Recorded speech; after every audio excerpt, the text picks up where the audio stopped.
everybody knows. Everybody knows that this movie wasn't nothing. Even the fans who love the movie, even they know that the movie wasn't really nothing. So I don't even know what we arguing about.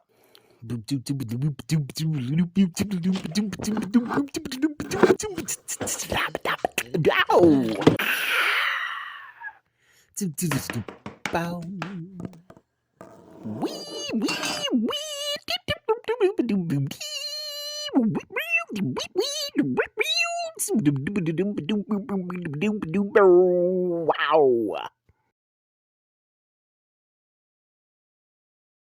What's up, everybody? So my name is Michael Stephenson. This is my channel, so welcome to it. And these are some videos from my entertainment industry series, okay? So you already see the title of the video, so you probably know exactly what it is I'm going to be talking about. Yes, I am super late to this topic, but I was thinking of it for some years now. Let's just set up a little bit of story time because I want to show, or I want to tell you guys how I got here and what I'm thinking about now. So the year is 2009. I am by myself. I usually go to the movies by myself. It's never a big thing. I am hearing about this new movie that is about to come out, and it happens to be from one of my favorite directors, potentially of all time, is what I'm going to say. Yeah, I would say of all time. This is his first movie that I can remember that is a fiction narrative. It's a fictional narrative since his previous movie, Titanic, and that was one James Cameron as director, and I believe he was also writer, or one of the writers on film. I was like, oh my god, I was super excited for this film. You have no idea. Titanic, for those of you who don't remember, was the highest grossing film of all time up until that point. It was a movie that was incredibly breathtaking, even to me as a little kid, as a child. Even if I wasn't fully into the romance story, which I actually was, but even if I wasn't into that,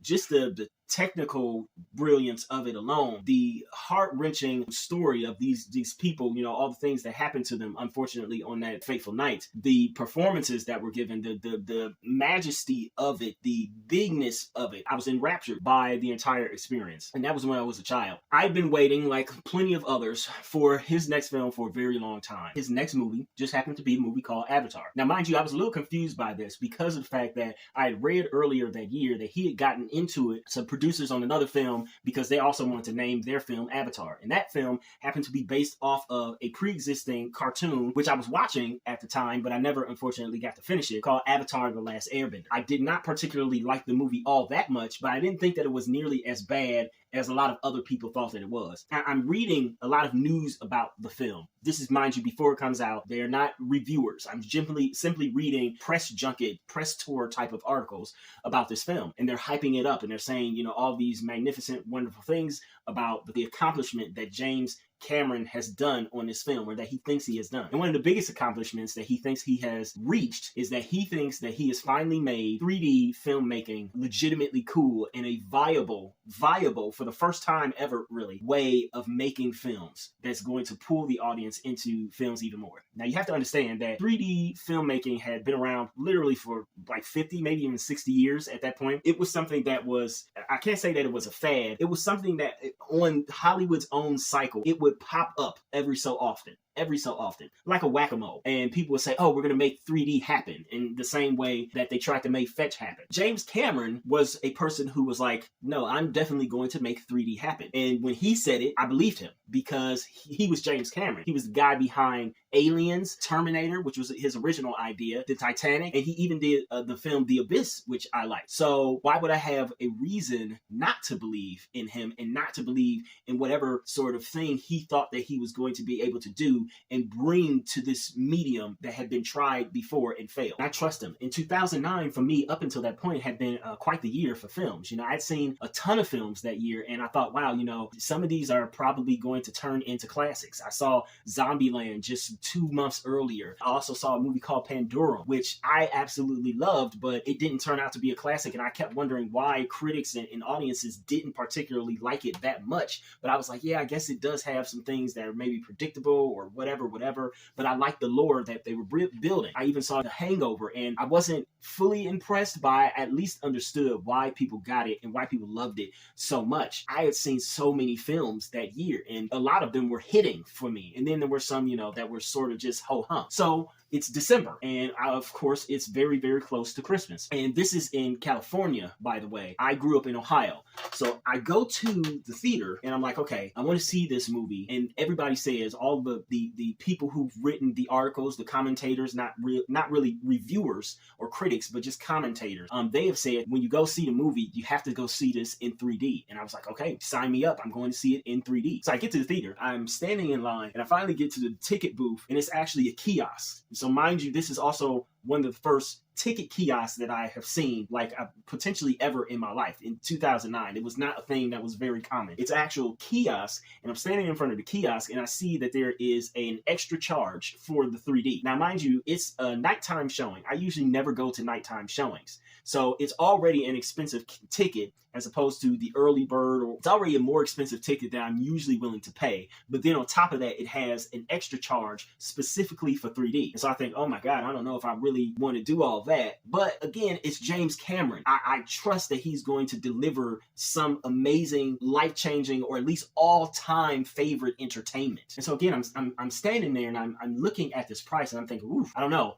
Up until then, again, I had never seen, to my knowledge, I had never seen a 3D movie in theaters where I had to pay for it. I did see one way back in the day at SeaWorld, at Northeast Ohio SeaWorld, and they had what was called at that time 4D, or I guess what we would now call maybe XD. They had water and air, and it was a whole experience with the 3D, and it was the best 3D I'd ever seen. And so I was thinking to myself, wow, you know what? Okay, it's James Cameron. It is James Cameron. I'm going to pay this. And then I look and I see, oh, the 3D showing is actually sold out. As a matter of fact, it is opening weekend, but I don't go see it on opening night. I don't see it on Thursday or Friday. I actually try to see it on Saturday, and it's the second to last showing of the night. So I'm thinking, oh, you know, it was probably bound to be sold out. But what I then read on the little screen is that not only is this 3D showing sold out, but literally all of the 3D showings are sold out for the rest of Saturday, for Sunday, as well as for Monday. And the next 3D showing is not until Tuesday, which happens to coincide with their all-day discount day. So they're going to discount the regular ticket, but the 3D extra charge will remain the same. And so I'm thinking to myself, frugal discount, right? I mean, you know, talking about give me that. So I figured, well, I'll just see it on Tuesday. But then something rings in my head. It's like, no, I need to see it now because I don't want to be spoiled, because I know that people are going to be talking about like all the online chatter and whatnot, the things that I go to the most. They're probably going to be talking about this movie, and I don't want to be spoiled even for a minute, even for a second. And so I think, like, well, you know what? I'm just going to sign up for a regular ticket. Just going to go to the regular 2D showing. So that's right. I signed up to go see this movie twice. Now, you have to understand that up until that point in my life, I never signed up to see a movie twice in the theaters alone. Yes, I had seen movies twice in the theaters before, but generally always, one of those viewings was generally always with someone else, whether it was family or friends. I would go to the movies with them once, and then I would go to the movie again alone. And that was only if it was really, really good movies. The Dark Knight, which had come out a year earlier, I saw it first with my mother, and then I saw it again alone. So I just figured, well, you know what? Doesn't matter. A good movie is a good movie, whether you share it with someone else or whether you know of it just for yourself. And so I go into the theater, and over 3 hours passes, and I come out of the theater, and I don't know how to feel for the rest of the night. I am confused. And you have to understand too that I'm a night person. I'm a night owl. Most of these videos are being filmed very late at night. That's probably in some cases is probably why I'm having such a hard time with brain fog and whatnot. But that's usually not the case for me. I'm sitting there and laying there and pacing there. I'm just beside myself in my room thinking about the film and what I felt about it. So first off, I knew that I knew that my plans had automatically changed, that I did not want to spend the money to go and see this movie a second time in theaters in 3D. And that was even if the discount was applied. So again, you have to understand, part of my experience here is that I had never, growing up in Ohio, I had never seen a time in which a theater was not only sold out, but that it was sold out for days and days back to back to where we couldn't even get into a showing. I mentioned that because I mentioned the whole thing about the story because of the fact that while I was in my room thinking about the film, I kept going back to this idea. I didn't know how to feel about the film, but I did know that I didn't like it. And I couldn't figure out I couldn't put my finger on. I couldn't touch the pulse of the reason as to why I felt the way that I felt. And I couldn't even express myself properly as to why I felt the way that I felt. And so seeing that, again, the theaters were sold out, and weirdly enough, the theaters were sold out the next week as well for the 3D showings. Seeing this, I thought to myself, like, okay, well, maybe there's something wrong with me. Maybe the process of me building up my expectations was incorrect. Maybe going to this movie alone was the wrong thing to do for potentially first time in my life. Maybe the whole idea that the theater was already sold out, maybe that played with my psyche in some way. I kept trying to make all of these different excuses and try to figure out what it was that I was feeling about this film and why it just did not connect with me. Something was missing. Something was just not there, and I just couldn't figure out what it was. I just couldn't figure it out. It was in some ways depressing for me. Up until that point in my life, this had never happened to me. I never gotten to a point in which I was watching a film or a TV show that I came to realize that I didn't know how I felt about it, or rather that I couldn't express how I felt about it in a clear manner. It wasn't a concise manner, but at least in a clear manner. And so 2 or so years later, I'm talking with my mom. She's inquiring about this film. It's about to come on TV, I believe. I tell her what I felt about it. And while my feelings had grown slightly stronger about how much I disliked the film, I still didn't have the proper words to express really how I felt about the film. I still felt that there was something that was missing inside of me that could not fully put my finger on what it was that I did not like. But what I realized is that the grade that I had for the film, and I usually graded films on school teachers' grades, so from A to F, and the grades were always clear to me after seeing the films. Like, for instance, The Matrix. Love The Matrix. I thought it was revolutionary. It blew my mind when I was a child. A. Movie Tank Girl, F. These judgments were very clear to me before, and I just didn't know what to do with Avatar. On the one hand, it was well made, but on the other hand, there seemed to be so many flaws in it that I just couldn't understand why it became the biggest movie in the world. And I was even more baffled at the fact that it became the highest grossing film of all time, surpassing James Cameron's previous film, masterwork, Titanic. It baffled me. I was completely floored by it, and I just couldn't figure it out. It would take 10 years for me to finally figure it out, and honestly, it wasn't even me who figured it out. For the first time ever, someone else had the perfect words to describe what it was that I felt about Avatar. And you have to remember that I started having ideas about doing these videos way back in like 2015, 2016, but I didn't want to go hard on the industry. Like I say, I still want to work in the industry. So the worst thing to do is to start talking badly about the industry as a whole, because you're ultimately going to have to single out either certain people or certain pieces of work. And some of those people, they take things very, very seriously. They take them to heart. So I didn't want to hurt anybody's feelings. So I kept putting it off.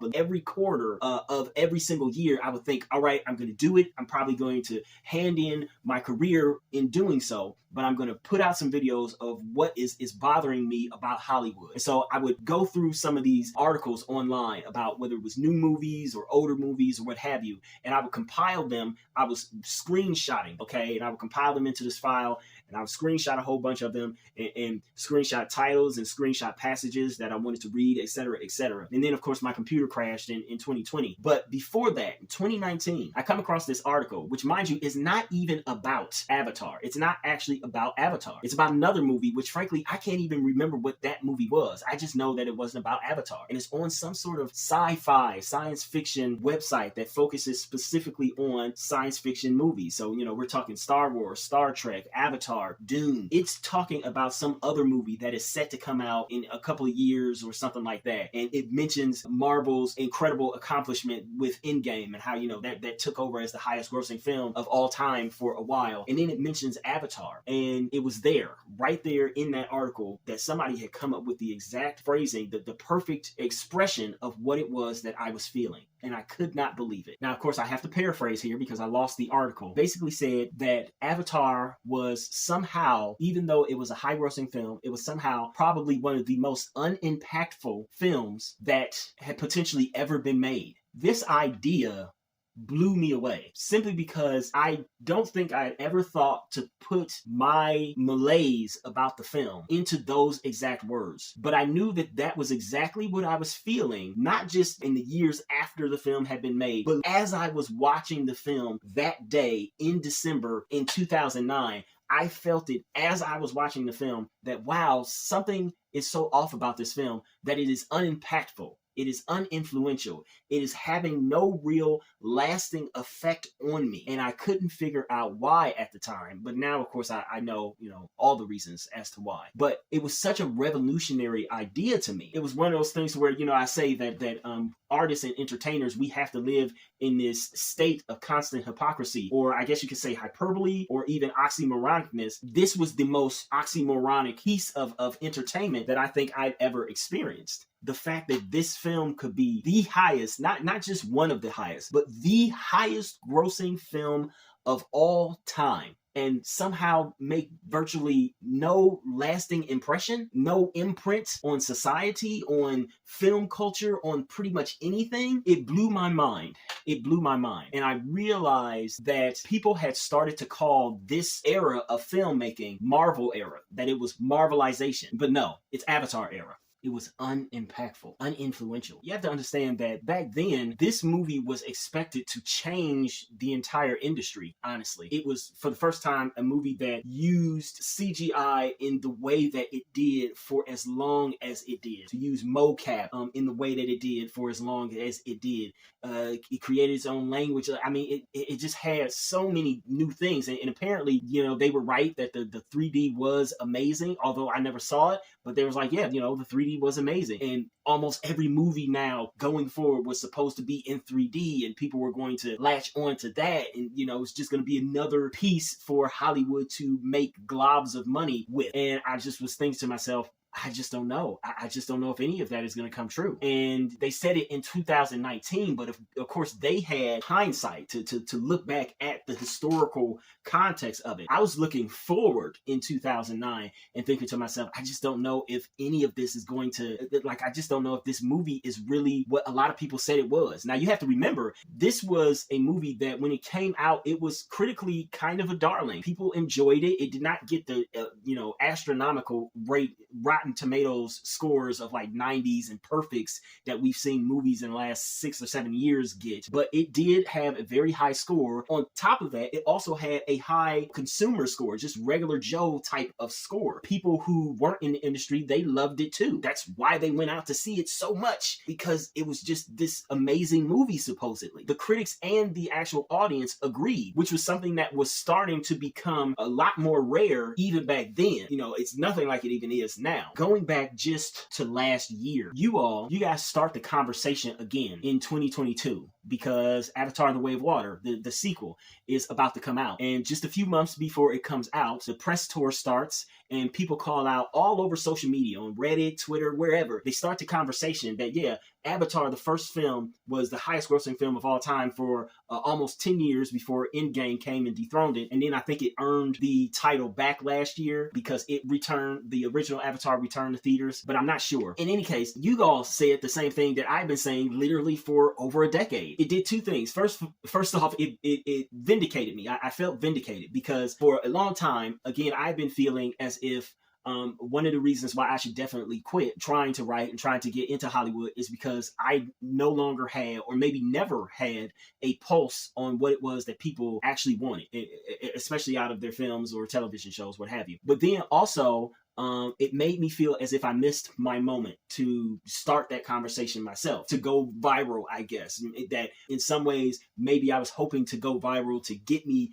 to be famous so that I could then translate that into a Hollywood career. And I guess, these videos sort of are doing the same thing. I had to think about it for a long while, because what I was thinking is some of the same things that you guys were saying. And I never added my own voice to that chorus because I thought that it would just get lost in the confusion of that there. But the press tour came, and James Cameron was even he commented on this idea online, just like the Nepo baby thing, which I'd had years ago and was also brought up last year online. Even he said some things that I was like, wow, I hate to say it, but as much as I love James Cameron as a director, I think he's very wrong he's very wrong on these things. So I think that this whole mindset came out of, I guess, the preconceived notions of what Avatar was and or should have been. A movie that made that much money, automatically we all think and thought and will still continue to think that, well, it has to not only be a good movie, but a great movie, and it has to be essentially a classic. Like it has to be, because how can so many people see it over and over again in theaters and it not turn into both of those things, and not be both of those things, not be a great movie and or not be a classic film? It has to be. It was the #1 highest grossing of all time. When you set a record, you have to be great. That is the onus. Like, greatness is the onus when you set a record like that. And then on top of that, it had also gotten nominated for quite a few Oscars. Now, I can't remember how many it won at that time, but you have to remember that it got nominated for those Oscars in an era in which the Oscars were still very much so important to a lot of people, not just to the people who actually won the Oscars or who were nominated for them, but also for the general viewing audience. Yes, we had plenty of years before that in which films that didn't deserve to win had won, or probably didn't deserve to win had won, but people still tuned into the Oscars because it was still entertaining, and people still actually rooted for certain films and certain actors and actresses. It was still important to people. How could this movie somehow be so unimpactful to all of us? And yet it took the idea of what we had in our minds, both personally on an individual scale, as well as a society, things that were baked into our societal lexicon, that were part of our zeitgeist, things that were just in our mind of what a great movie is, or what a high grossing movie is, or what a classic is, and it basically just exploded them. It had no quotable dialogue in it, no memorable lines from it whatsoever. It had flimsy characters. It had almost no memorable music, at least from what I could remember. The plot was also so frail and frankly a little bit insulting in some ways. I mean, the emotional connections were somehow not there or not strong enough. There were so many things about it that we thought good or great movies do that it just didn't live up to. Like, it just didn't in almost any way, shape, or form. There weren't even that many memorable scenes from like ooh, that's new and inventive kind of way. It didn't make the people who starred in it didn't make any of them stars. Like, it weirdly enough didn't make any of them stars. You could argue that, well, what about Zoe Saldana, because she's going on to Marvel? And it's like, yeah, I guess, but again, outside of the things that she does in Marvel, Star Trek, and Avatar, 3 giant franchises, what have you seen her in? What would you go out to the theaters to see her in? I mean, people weirdly enough barely went to go see Columbiana back in the day, and that was a pretty good movie, but it just didn't do almost anything that it should have done. The lingering effects of that, it was just so weird how such a big movie could do none of those things. As the years went on, and again, when you guys came in and you brought up all those things, and like I said, this is not an exhaustive list. I know that you probably have more stuff to even add to that list maybe than I do. Just the fact that it didn't have any sort of position in our pop culture was the strangest thing ever to me. It was the strangest thing ever. I don't want to offend anybody. I would absolutely love to work with James Cameron. I would absolutely love to work with Denis Villeneuve, even though I didn't like Dune at all. And I think that it suffers from some of the same things that Avatar has suffered from. I would love to work with Warner Brothers and Paramount and all of the studios out there. But I also don't want to feel as if they're just sort of don't care or they're taking advantage of me in some way. Like, I also don't want to feel offended. And I did feel kind of offended when last year during the press tour, people started asking James Cameron about this topic online, about this debate that they were having. And he came out and he made this terrible false equivocation between Avatar and Marvel. And he was saying that, Marvel has had a ton of movies per year and they've had longer. Their movies are everywhere. They have so many sequels. And you just wait until Avatar has the sequels as it comes out, and you'll see that Avatar will be this incredibly impactful, influential thing. And I was like, wow, I just didn't know what to say to that, because I felt really bad at that point, because I believe that James Cameron is a very smart man. There's no way that, being a very smart man, even as much as he may love this project, and he said he's only going to make Avatar films, which is one of the things that let me down after having seen the first Avatar, getting that news back in like 2010, I thought to myself, he must know that his film did not hit the way that he wanted it to, even though it made a lot of money, because there's no way that he would make that false equivocation between Marvel and Avatar, when really, in reality, the perfect one-to-one comparison is sitting right there in front of him, and people literally asked him about it on the press tour. Titanic. And yeah, I know, a lot of people will say, oh, but that's a completely different genre, and Avatar is more in line with Marvel because there's all this action, there's these big action sort of films, and but at the same time, Titanic was far more of a apt comparison. And it wasn't just because James Cameron is the director of both of them. There were other features to it. The fact that, again, it was the highest grossing film literally of all time, and it didn't have a prequel nor a sequel up until that point, up until Way of Water came out. Yes, Titanic was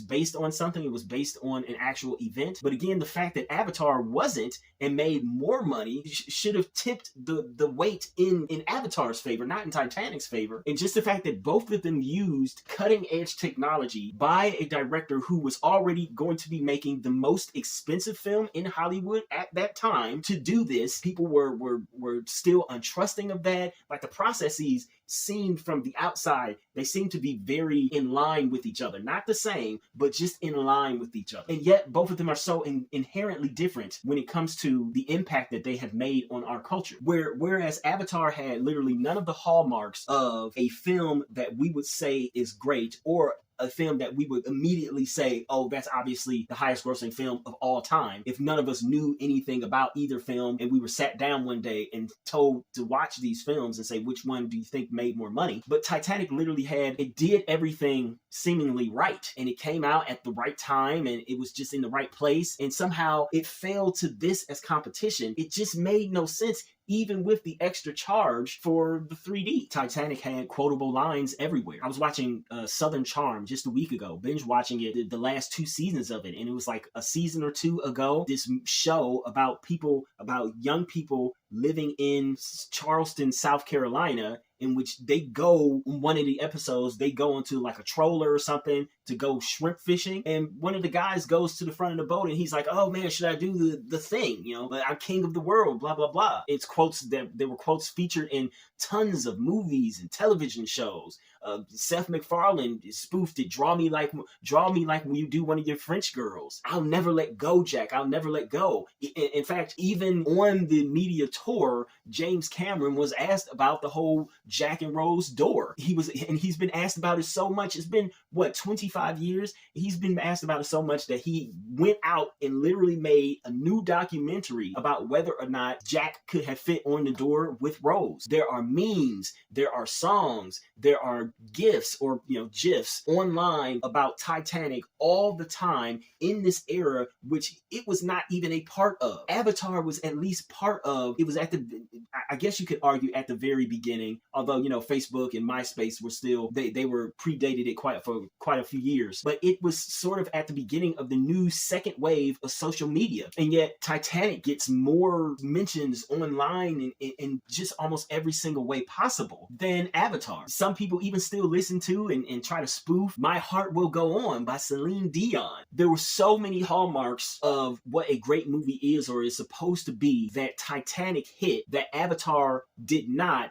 that it just made such a strange impact on me that I just, again, when they said that, yeah, this movie was weirdly unimpactful, I agreed. And then I started to think, for pretty much the entirety of film and television history, we've always only given credit to something when that credit is going to be perceived as positive. For example, the movie Birth of a Nation has come into the spotlight as of late because a lot of film critics and a lot of film students, when they go to school, they learn of Birth of a Nation. And Birth of a Nation, the original movie, it is a very racist, propaganda propagandist KKK piece of material, but it is credited positively for coming up with or creating the idea of the close-up. So, when you get close in on an actor or actress's face so that you can better see them emote, even though it's a terrible, terrible piece of propaganda that helped to proliferate and propagate the KKK throughout the early 1900s, it is credited with a good thing. Well, maybe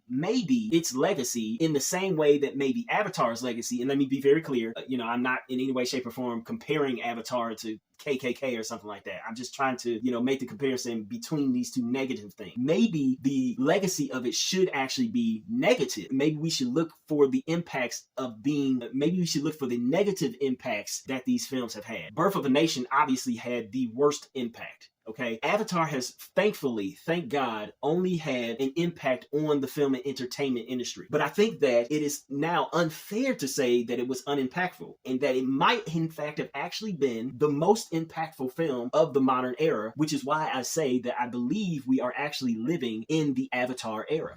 Again, maybe its impact, its legacy, is the negative legacy that it has left on the industry as a whole in the last 14 years. In the same way that Titanic strengthened our bond with what a good or great movie was supposed to be, maybe this one completely changed it or weakened our bond to what a good or great movie is supposed to be. Good movies these days, they don't have to have good dialogue. They don't have to have lines that you can quote from them. And this goes for TV too, because I see a ton of TV shows, The Show That Shall Not Be Named, poorly written. So what? Who cares? It's supposedly a hit show, a hit prestige show. These movies don't necessarily have to be well acted. They don't have to have or make stars out of the people who are in them. God, they don't necessarily even have to have good music. They don't have to have a good story or a good plot. It just seems like they don't have to really do anything. I hate to say it, but for brevity's sake, it feels very much so like we are currently living in a society which, again, for brevity's sake, good movies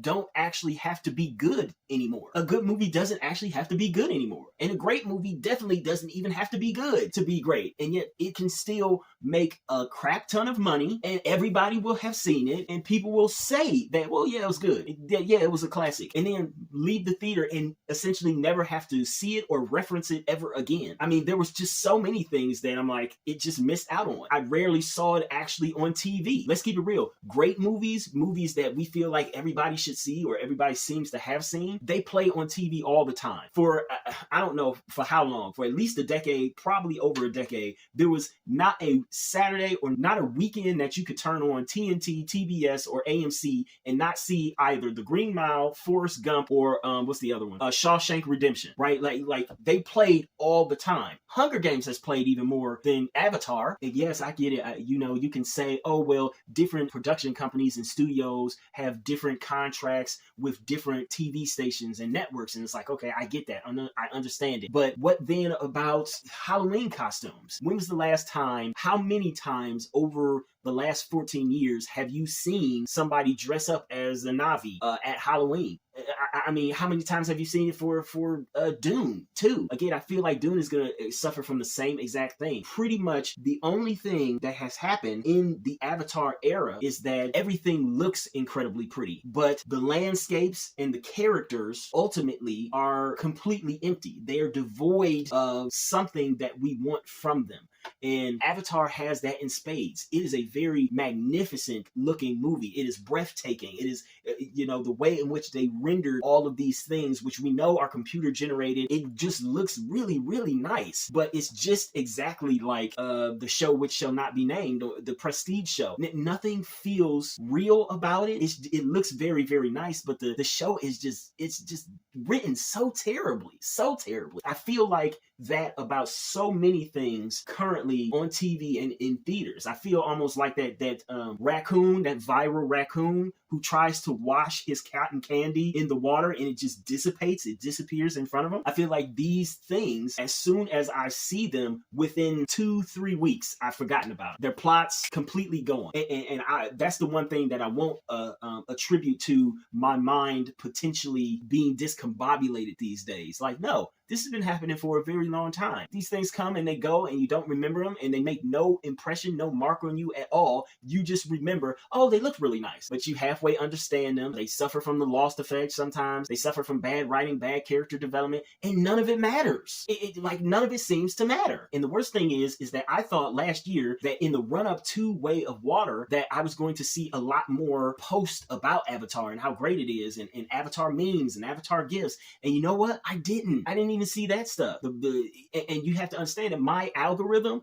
the evil algorithm, YT, it gave me tons of stuff about movies, but it still didn't give me almost anything about Avatar. And even now today, this is April where I'm recording this. It's been what, 4 or 5 months since the film came out, since Avatar Way of Water came out, and somehow it snuck its way into now I think it's the top 3 or 4 at least, the top 3 or 4 highest grossing films of all time, right up there with Titanic and the first Avatar. And yet I still hear almost no references to it at all in any way, shape, or form. I don't get how this can continue on. I guess the bottom line is Avatar is the shining example of the type of film or piece of entertainment in general, song, television show, whatever, that you would expect from this period of time within the generational truth, reality, and beauty cycle. It does not have to be anything but beautiful. It doesn't have to do anything but fulfill a certain level of vanity, not just for the director or the people involved, but also for the consumer. It is easily forgotten. It is easily pushed aside, and it most likely will still not have the same sort of impact on society that, say, a Star Wars does or had years ago. It's almost like right now it is the placeholder for something that is supposed to be super, that can take potentially the same story elements and elevate them to something that we just didn't even know that we wanted or needed and thought that we were going to hate. That's what it feels like, because this is just, oh my God. And I hate to say it, but I think that was its impact, that it actually is the most impactful thing. It's just that its impact has been all negative, and we don't want to say that, but that's probably the truth. The Avatar era. Yeah, I think I've said all I can say for now. I am exhausted. Hey everybody. So while I don't have an official sign off yet, I guess I should do the whole please like, comment, share, and if you so desire and you want to see more, subscribe. But more importantly, I will ask that you please go and purchase one of my books. They are mostly ebooks, and pretty much they are all under $10. See if any of my work is actually any good, if it lives up to any of the things that I'm talking about here on my channel, specifically with the entertainment industry videos. So please go purchase my books. All of my links are down below. Thank you.